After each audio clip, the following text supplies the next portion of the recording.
kita sudah bilang itu apa faktor penyebab.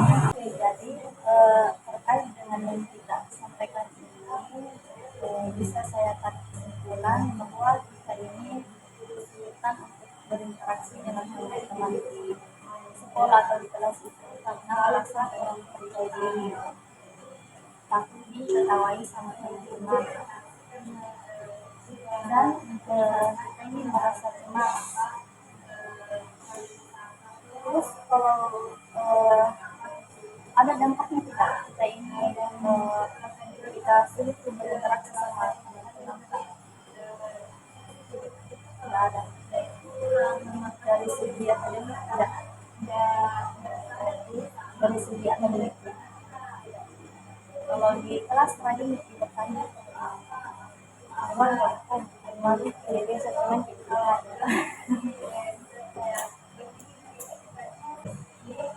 Oke, jadi sebelum kita mulai kita harus paham dulu apa yang mau dipakai di situasi ini. Jadi untuk selesaikan masalah hari ini ada teknik dalam konseling yang biasa digunakan, yaitu namanya teknik rekonstruksi kognitif. Jadi rekonstruksi kognitif itu bagian dari terapi kognitif behavioral atau CBT yang berfokus pada identifikasi dan perubahan pikiran atau keyakinan negatif yang seringkali tidak rasional atau tidak realistis, yang dikenal sebagai distorsi kognitif. Jadi distorsi ini itu merupakan pola pikir yang muncul dan cenderung memperburuk perasaan negatifnya seseorang, seperti kecemasan, ketakutan sosial, atau depresi. Nah, jadi teknik ini bisa membantu kita menggantikan pikiran irasionalitas menjadi pikiran rasional atau lebih positif. Oke, sebelumnya kan kita sudah bahas eh, mengenai apa yang menyebabkan kita ini sulit untuk bergaul sama teman-teman di kelas. Selanjutnya saya mau membantu kita mengenali pikiran-pikiran yang biasanya muncul ketika kita ini berada di situasi tersebut. Eh, saya mau kita coba pikirkan ketika kita berada di dalam situasi tersebut. Saya mau kita ini membayangkan eh, berada di situasi tersebut, eh, seperti berbicara di depan kelas atau presentasi. Apa yang pertama kali biasanya terlintas di pikiran kita?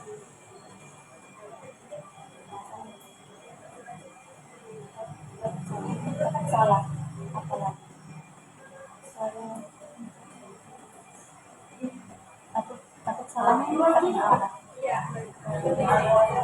Takut salah penyampaiannya, takut salah penyampaiannya. Kalau setiap presentasi ini selalu punya dipertanyakan atau ada kesalahan, ada kesalahan sering atau tidak, tidak sering.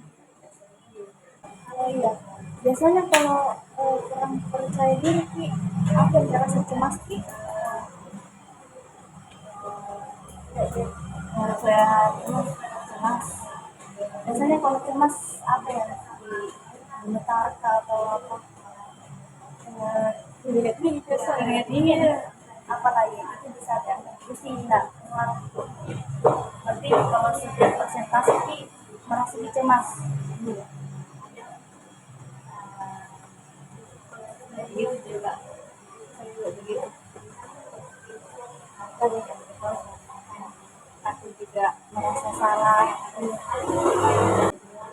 Biasanya kalau sudah di presentasi terus diketawain ke teman tak, teman aja lagi teman tak yang diketawain teman, kalau dia teman bicara saya. Selain di kelas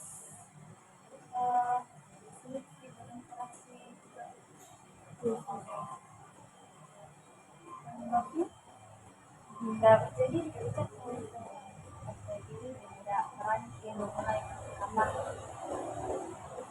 teman sebelumnya pengalaman masa lalu yang pernah itu saja yang merasa sulit ya kurang percaya diri.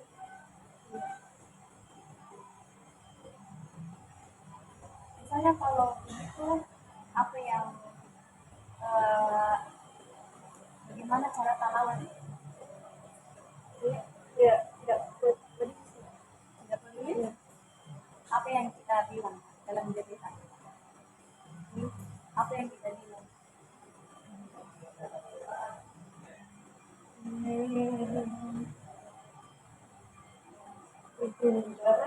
apa apa lanjut. Misalnya kalau memasuki kurang percaya diri kalau presentasi dulu terus duduk masih cemas mengetahui teman-teman apa yang biasanya muncul di pikiran kak muncul di pikiran kok kayak aku kayak orang bisa kalau dia kalau misalnya presentasi kalau saya masih ketawa ini ketawa kalau itu masuk pikiran rasional pikiran yang jadi harus kita ubah. Eh, Sekarang cara pandang Kak mengenai eh, ketika kita presentasi takut ditertawakan. Kalau misalnya presentasi terbata-bata atau bagaimana? Eh, iya, terbata-bata dia terbata-bata. Sekarang mari kita coba untuk mengubah keyakinan yang mungkin tidak rasional menjadi sesuatu yang lebih realistis dan seimbang. Bagaimana kalau daripada kita berpikir saya pasti akan gadget jika melakukan kesalahan, eh, kita bisa coba memikirkan alternatif lain seperti kesalahan itu merupakan hal yang wajar dan orang lain mungkin akan memaklumi. Bagaimana menurut Pak? Iya, oke bagus. Pandangan seperti itu bisa membantu kita menghadapi situasi sosial dengan lebih tenang dan percaya diri. Pikiran yang realistis itu bisa menjadi pegangan jika kita ingin merasa cemas. Nah, untuk memastikan kita ini bisa terus menerapkan pikiran yang lebih positif, kita akan mengulangi latihan ini dalam beberapa sesi berikutnya. Dan setiap kali kita mulai merasa cemas, bisa kita coba menilai pikiran tersebut apakah realistis atau sekedar asumsi dengan berlatih terus menerus. Nah, dengan latihan, kita ini akan semakin percaya diri untuk menghadapi berbagai situasi sosial tanpa terbebani oleh pikiran negatif yang tidak benar. Nah, selanjutnya saya ingin mengajarkan teknik brainstorming. Ini berguna saat kita ingin memikirkan hal-hal negatif.